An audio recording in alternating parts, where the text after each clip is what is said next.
Em meio à possibilidade de sofrer uma derrota com a reforma tributária, Lula liberou 2,1 bilhões de reais em emendas para parlamentares. O valor liberado nesta terça-feira é um recorde para um único dia. Até então, a maior liberação de verbas havia sido registrada no final de maio, quando o Congresso discutia a chamada MP dos Ministérios. Na ocasião, o Planalto liberou 1,7 bilhão em emendas. Segundo o jornal Folha de São Paulo, do total repassado, 1 bilhão e 400 milhões foram destinados a bancadas estaduais, sendo o Maranhão o estado mais beneficiado. Vamos a Brasília, José Maria Trindade. E qual o balanço, Zé, dessa mobilização toda? Será que vai surtir efeito esse esforço do governo? Salve, Zé, boa noite. É uma farra com dinheiro público, né? Uma farra nunca vista. Muito boa noite, meu caro Vitor. Boa noite, Dantas. Boa noite, Pavinato. Boa noite, Mota. Muito boa noite a você que nos acompanha sempre aqui nos Pingos nos Is. Olha, esta relação do governo com o Congresso Nacional sempre teve esse relacionamento aí de troca-troca. É o governo pedindo apoio, nem sempre apoio republicano, e o Congresso pedindo participação no governo, ou seja, tentativa de saquear os cofres públicos.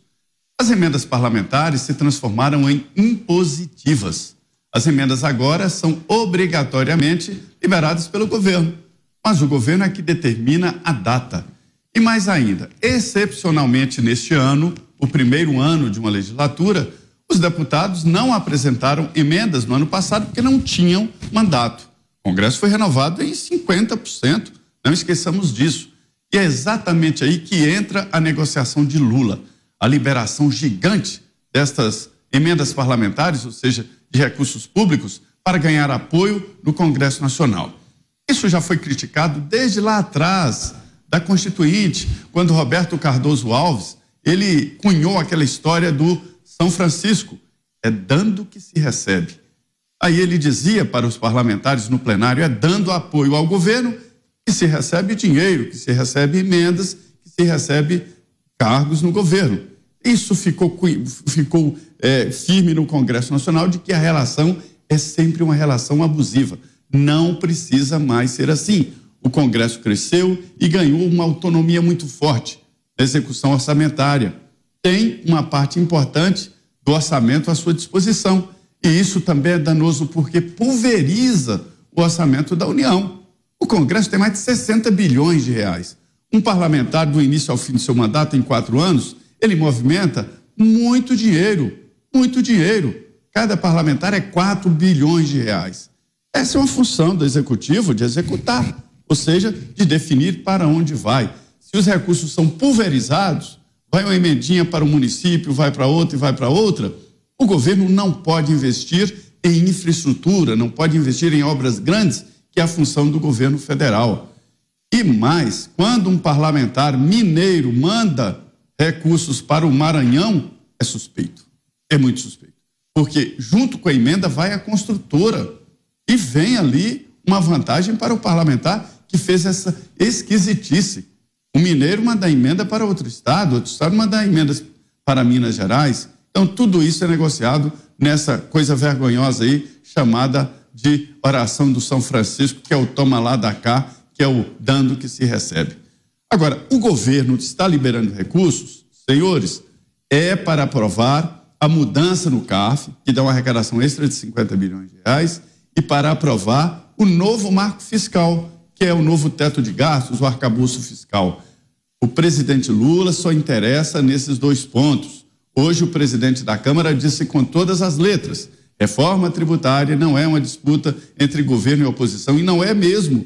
É uma disputa entre empresários e vários setores, o setor da ponta da economia, que é a prestação de serviço. Os governadores desembarcaram aqui em Brasília. Sabe por quê? Tem dinheiro envolvido. Quando tem dinheiro, todo mundo vem aqui em Brasília reivindicar. Dinheiro é a chave desse debate todo. A reforma tributária virou uma mina de ouro. E você, Tiago Pavinato, que nos diz dessa estratégia do governo, Pavi? Liberação de emendas para tentar fazer com que avance a reforma tributária. Boa noite, Pavi. Você sabe que com avanço elas avançam, né, Vitor? Boa noite, Brown, boa noite, Dantas, Zé, boa noite, Mota, Boa noite, nossa audiência querida, não querida, com ódio ou com amor no coração. O que importa é que estão aqui conosco, não é, crianças?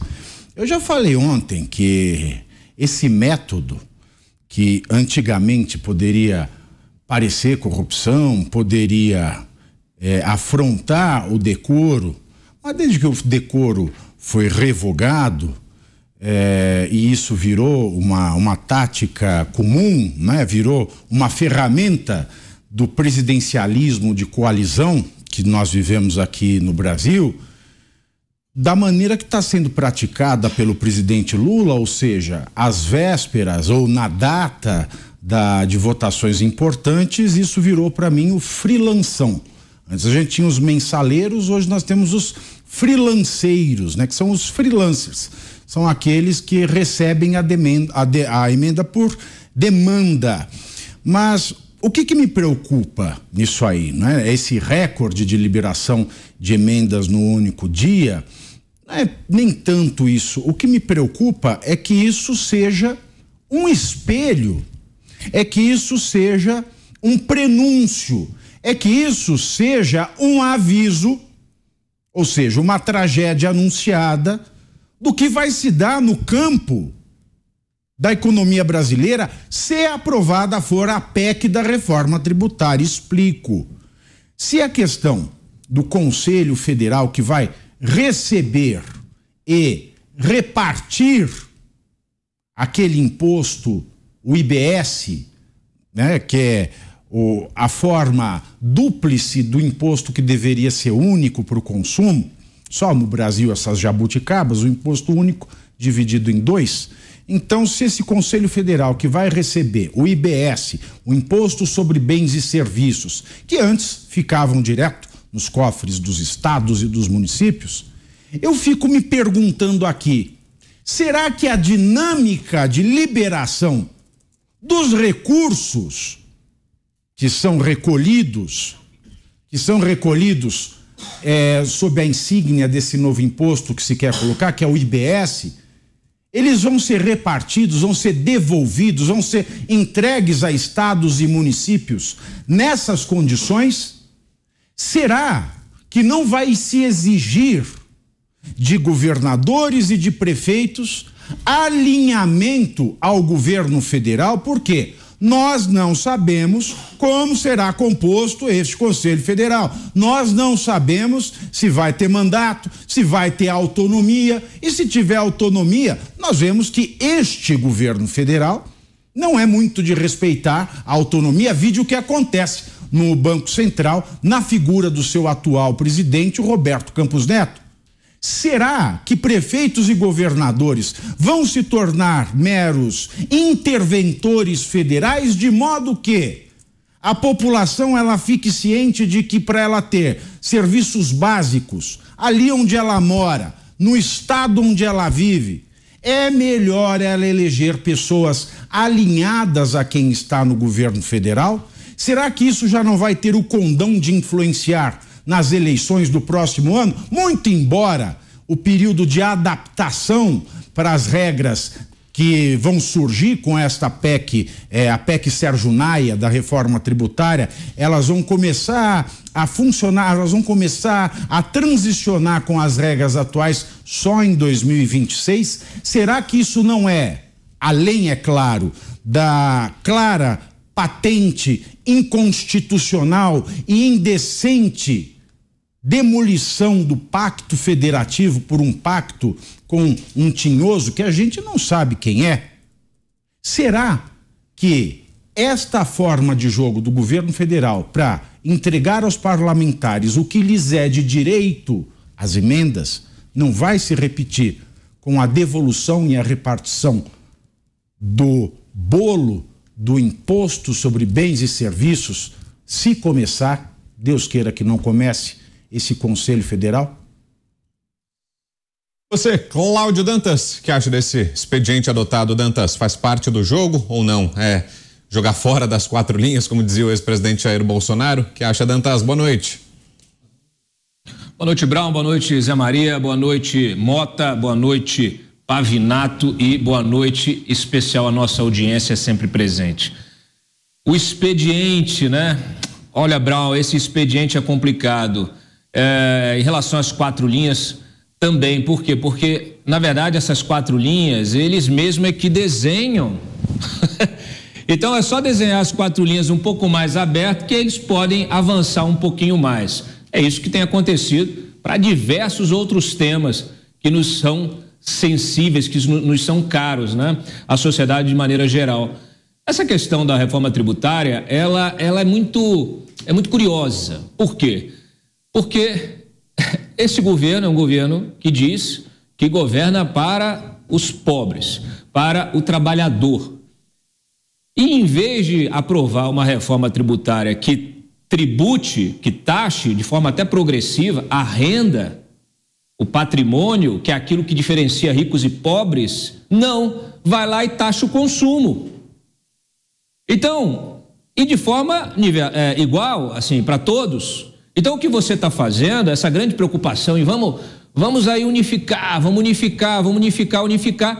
unificação que eles conseguiram tornar complexa, não tem nada de simplificação. Você tem um regime, inclusive vai ter um regime aí 8 anos, em que, coitado dos contadores, porque vai funcionar o regime antigo junto com o regime novo, vai ser uma confusão. Isso naturalmente vai gerar milhares de ações no judiciário. Milhares, como se o judiciário já não tivesse muito trabalho. Então o problema é um problema de lógica, é um problema de coerência. É um questionamento que deve ser feito, é o seguinte: o que está por trás? Qual o interesse está por trás desta reforma? A indústria que quer dividir a conta, colocar a conta no consumidor, nos prestadores de serviço? É natural que você queira criar um regime que todos paguem mais ou menos a mesma coisa, mas não é desse jeito.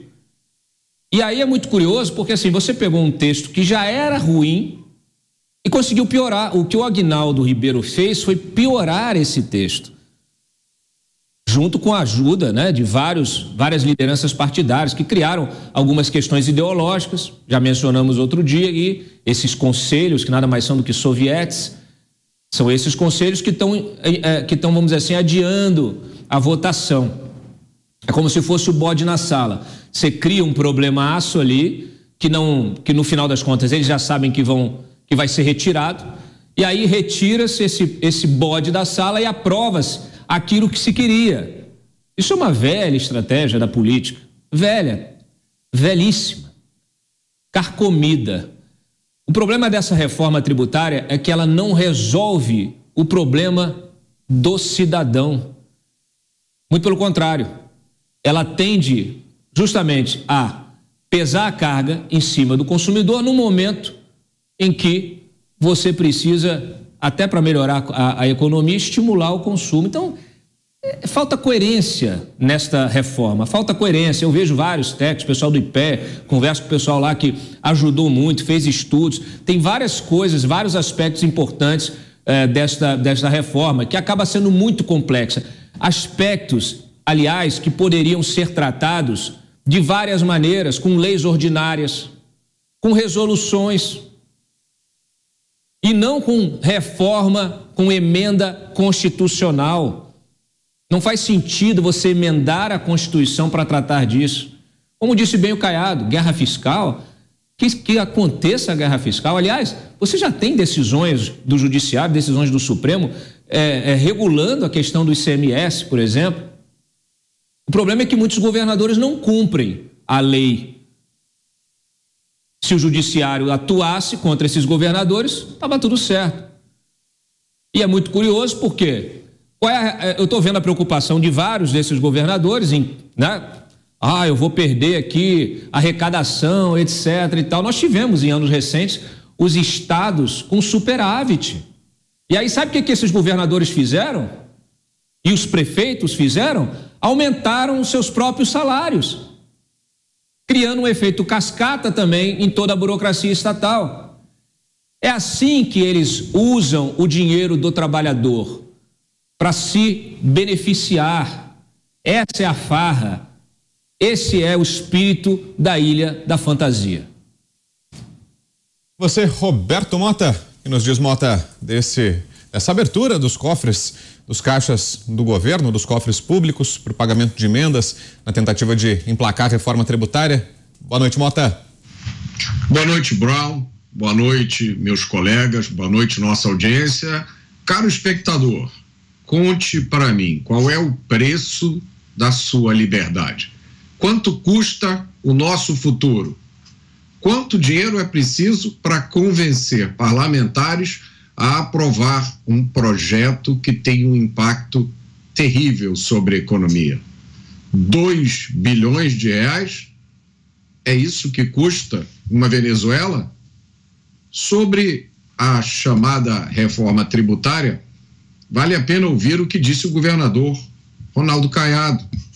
Nunca imaginei na minha vida, com a vivência que eu tenho no Congresso Nacional, que um dia chegaria um texto com um absurdo tão grande como esse chamado Conselho Federativo.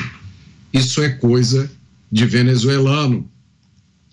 Isso é mortal, disse o governador. Eu não acreditava que pudesse chegar a esse ponto, porque o Pacto Federativo é cláusula pétrea. Esse Conselho Federativo é algo que espanta todos nós, diz o governador. Um Conselho Federativo para decidir sobre o meu estado, sobre as prefeituras do país, e aí o governador traça o cenário futuro. O Conselho vai me dar uma mesada. Se eu estiver bem com o Conselho, eu vou receber o fundo de compensação. Se eu não estiver bem com o Conselho, eu vou receber o fundo de desenvolvimento regional. E aí o governador pergunta: eu sou um ordenador de despesas ou sou um governador eleito pelo povo? Vamos esperar que a resposta a essa pergunta venha dos parlamentares da oposição.